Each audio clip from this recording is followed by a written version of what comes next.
어제 국내 증시가 드디어 반등을 하기는 했는데 오늘 또 미국장 흐름이 좋지 못했기 때문에 그 반등이 일일 천하에 그치는 것 아니냐라는 살짝 걱정이 생기는 또 시장이 될 것 같습니다. 시장을 또 어떻게 바라보고 대응하면 좋을지 오늘도 2부와 함께 하시면서 시장에 대한 팁들 얻어가 보시길 바라겠습니다.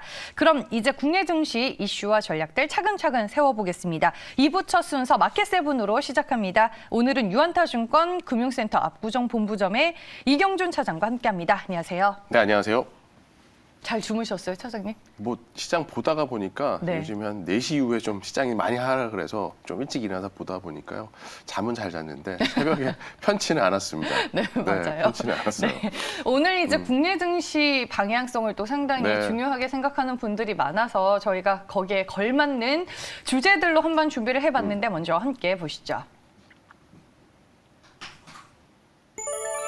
네, 본의 아니게 2차 전지 쪽 얘기로 가득 채워봤습니다. SK온과 포드의 유럽 합작사 설립 논의 얘기가 나오고 있고요. 덕산테크코피아 2차 전지 전액 첨가제 공장 신축한다라는 공시가 그저께 나왔습니다. 그리고 간밤에 한미약품과 셀트리온이 이 머크의 코로나19 치료제를 생산한다라는 뉴스도 있었습니다. 네, 오늘은 저희가 첫 번째, 두 번째 주제를 이제 같이 묶어서 네. 2차 전지 쪽 얘기를 나눠볼까 합니다. SK온이 이제 포드와 유럽 배터리 합작 법인 설립을 논의 중이다라는 뉴스 보도가 있었는데 구체적인 이제 사실을 저희가 지금은 알 수는 없지만 이게 가능성이 높은 거예요, 차장님? 네, 가능성은 아주 높아 네. 보이고요. 포드가 사실 미국에서도 SK온과 약 한 130 기가와트 정도 되는 공장을 이제 건립하려고 하고 있는 상황이죠. 물론 다른 회사들도 들어갑니다만 그렇기 때문에 유럽 쪽에서 최근에 언급되는 것들이 40기가와트 정도 된다는 얘기도 있고 일부에서는 한 70까지도 가지 않겠냐라고 하는 시각이 있는데 일단은 LG 에너지 솔루션이 현재 수주 잔고를 한 270조 정도 되는데 생산하고 있는 2025년까지 생산하려고 하는 캐파는 한 470기가와트 정도 돼요. H라고 표현을 하는데 그런데 이제 SK에너지 같은 경우에 SK온 같은 경우에는 220 정도니까 사실은 수주 잔량만 보면 한 220 정도 조 정도니까 대략 한 80%. 그런데 현재까지 확보하고 있는 혹은 생산 투자를 발표한 시설은 50% 수준밖에 안 되거든요. 그 얘기는 결국은 증설을 빠른 속도로 해야 된다는 얘기죠. 그렇죠. 왜냐하면 수주 잔고는 80%인데 시설은 50%이면 결국 그 30%를 따라잡기 위해서 공격적인 발주가 나올 수 있겠죠. 그러면 미국과 유럽에서 당연히 확률은 아주 높지 않을까 개인적으로 좀 생각을 하고 있습니다. 그러면은 투자 모멘텀이 부각이 될 수 있는 딱 그 시점인 그렇죠. 거네요. 특히 이제 LG 에너지솔루션은 청약 때문에 사실 지금은 관심이 뜨겁지만 투자하는 것들이 시장에 많이 알려져 있는데 SK온은 이제 시설 발주들을 할 수 있는 부분들이 굉장히 크기 때문에 조금 더 어떻게 보면 모멘텀 쪽으로는 SK온 관련주들이 더 좋을 수 있지 않을까 생각을 하고 있습니다. 그러면은 SK온이 상장이 되어 있지 않으니까 네. 실질적인 수혜는 SK이노베이션 그렇죠. SK이노베이션입니다. 네. 그런데 많은 고민들이 있어요. 왜냐하면 LG화학도 그렇고 결국 물적 분할을 택했죠. 인적 분할과 물적 분할은 주주한테 굉장히 차이가 나는데 인적 분할을 택했으면 좋겠습니다만 사실 결정은 아직 나오지 않은 상태고요. LG화학처럼 물적 분할을 한다라 그러면 사실은 주가 부분에서 좀 혼돈이 될 수밖에 없어요. 가치만 보면 너무나 싼 회사가 많거든요. 가령 예를 들어서 이제 LG 에너지솔루션 오늘 환불을 받죠. 그래서 네. 오늘 시장에서 일말의 기대를 갖고 있습니다. 그 자금이 들어오기를. 그런데 다음 주 상장이 되면 공모가액 기준 70조예요. 근데 SK이노베이션 지금 시가총액이 한 25조, 26조 전후인데 거기서 화학 가치가 S5일과 비교하면 한 12조, 13조 되거든요. 석유화학 쪽이. 거기다가 또 SK 아이테크를 이제 지분 가치 감안하면 또 5조를 빼야 돼요. 그러면 실질적으로 그러니까 SK이노베이션에서 SK온의 가치는 약 한 8조 정도 수준입니다. 7조, 8조예요. 그러면 아까 말씀드렸죠. 수주 금액으로 보면 80%, 그다음에 캐파로 보면 50% 캐파인데 시가총액으로 보면 이걸 구분하다라고 하면 70조와 7, 8조, 10배 차이가 나죠. 그럼 당연히 SK이노베이션이 쌉니다만 이제 말씀드린 것처럼 분할에 대한 부분이 왜냐하면 LG화학도 기억하실지 모르겠습니다만 물적 분할 발표를 했을 때 주가가 큰 폭으로 하락을 했었던 적이 있죠. 그래서 그런 부담이 있지만 결국은 SK온으로만 보자라고 하면은 당연히 아까 말씀드린 향후에 이제 발주 계획들이나 이런 걸 봤을 때 플러스가 될 수 있는 요소들이 훨씬 더 많이 있다라고 좀 생각이 되어져서 큰 종목 중에서는 그래도 SK 이노베이션을 좀 선호를 하고요. 인적 분할이면 너무나 감사할 것 같긴 합니다. 네. 근데 지금 뭐 배터리도 배터리지만 네. 정유 쪽에서도 실적에 대한 또 괜찮은 얘기가 나오는 좋죠. 것 같아서. 네, 정제 마진도 굉장히 좋은 상황이고요. 또 분리막 같은 경우에도 아이테크 자회사 하는 것도 뭐 경쟁사가 별로 없죠. 네. 국내에는 아예 없죠. 그러다 보니까 이게 빨리 분할, 차라리 저 같은 개인적인 경우에는 빨리 분할을 물적 분할이든 인적 분할을 해서 가치를 좀 제 가치들을 받으면 훨씬 좋지 않을까 그런 생각을 하고 있습니다. 그러면은 SK 이노베이션도 SK 이노베이션이지만 SK 온의 그 가치가 이렇게 시장에서 부각이 되면은 SK 온 향으로 이제 뭐 납품을 하고 있는 그 밑에 그렇죠. 종목들을 저희가 또 추려서 봐야 될 것 같은데 네, 여기도 이제 수혜는 우리가 어떻게 봐야 돼요? 네, 네. 마찬가지로 이제 만약에 이제 올해 1분기로 예상하긴 합니다. 밀어줄 네. 수는 있겠죠. 그리고 아까 조금 전에 말씀드렸지만 좀 공격적인 캐파 증설이 나올 수가 있다라고 하면 당연히 관련 벤더들에 대한 흐름이 좋아질 수밖에 없다라고 생각은 하고요. 장비는 아마 제가 한 2, 3주 전이었나요? 맞아요. 말씀을 드렸던 것 네. 같은데 엠플러스라는 종목이 사실은 많이 편중되어 있고요. 이 외에도 뭐 워닝 P&L 같은 종목들도 있고 PNT 같은 전극 공정 장비들도 있고 뭐 NS였었죠. 이런 것들이 있는데 개인적으로는 사실은 조금 이 회사에 특화된 기업들 중 소재 기업 중에 뭐가 있을까 찾아봤을 때 뭐 덕산테코피아라는 회사와 엔캠이라는 회사가 조금 더 좋지 않을까 생각을 해요. 그러니까 최근에 양극재들은 아시겠지만은 LG 에너지 솔루션도 마찬가지고 만약 SK 온도 상장하게 되면 그리로 또 돈이 몰리겠죠.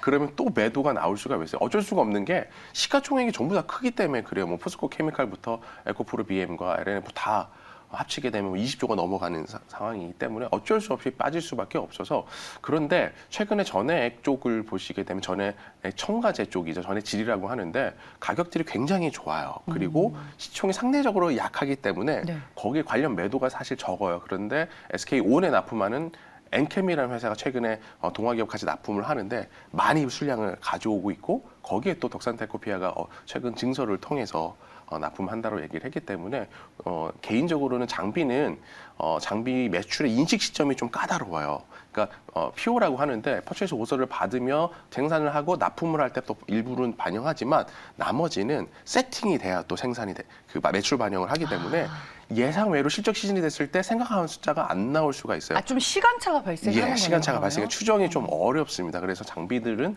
개인적으로는 이제는 좀 한 타이밍 쉬어갈 때가 됐고 소재단에서 봤을 때 양극재 소재보다는 첨가제나 혹은 이제 전해액 관련된 이쪽 소재를 보자 그런 측면에서 말씀을 드리고요. 뭐 양극재 쪽에서는 SK 쪽으로 보시게 되면 에스코프로 BM일 거고. 그다음에 또 이제 SK 아이테크 롤로지가 분리막 쪽이겠죠. 이런 쪽은 좀 대형 주단에서 좀 보시면 좋을 것 같은데 아이테크 솔루션 같은 아이테크 롤로지도 지금 오버행 이슈가 아직은 좀 있어서 생각보다 좀 무거워서 말씀드린 것처럼 엔크가 덕산테코를 좀 보시면 좋을 것 같습니다. 네, 덕산테코피아 얘기를 네. 해주셨으니까 저희가 공시 나온 내용을 보고 좀 더 자세히 이 종목에 대해서 분석을 해보겠습니다. 네, 네. 공시 함께 보시죠. 네, 신규 시설 투자 공시에 대한 내용이 그저께 나왔습니다. 투자 규모가 500억 원 정도로 추정이 되고 있고요. 뭐 VC, FEC 전용 2차 전지 전액 첨가제 생산 시설을 신축 공사한다라는 내용입니다. 결국에는 이렇게 되면은 2차 전지 소재사 확장을 통해 시장의 재평가를 받게 되는 거예요. 덕산테코피아가. 그렇죠. 네. 사실 어려운 기업이에요. 왜냐하면 네. 뭐 OLED 발광체, 중간체다. 그다음에 이제 뭐 프리커서라고 보통 얘기하는 낸드에 들어가는 소재다라고 하는데 쉽게 OLED 소재랑 반도체 소재를 하는 네. 회사고요.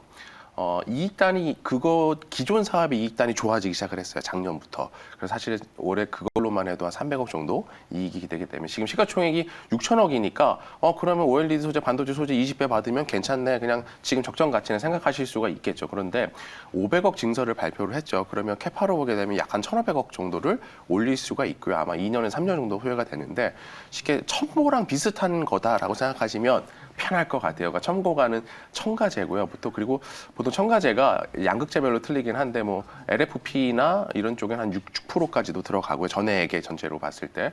그리고 이제 기존에 이제 3원계 NCM이나 NCA 같은 경우에는 3% 정도까지도 들어가게 됩니다.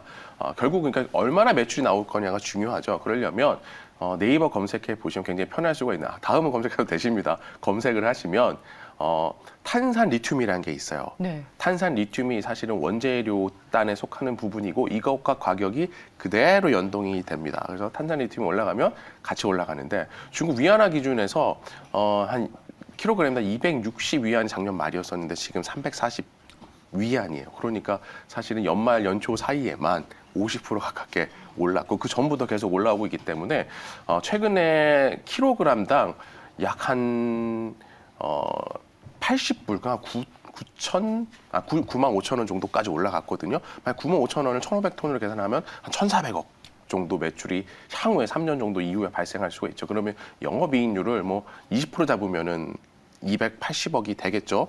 그러면 300억을 버는 회사가 약 한 280억 정도를 더 번다. 그러면 600억이 되겠죠. 그러면 네. 지금 시가총액은 6천억이 안 되니까 10배도 안 되는 회사로 바뀌게 되죠. 물론 미래 시점입니다만 그런 걸 감안하게 되면 그래도 반도체, OLED, 2차 전지, 전해액, 첨가제 전부 다 소재단에 되는 회사면 아무리 못해도 15배는 줘야 되지 않을까라는 게 개인 생각이고요.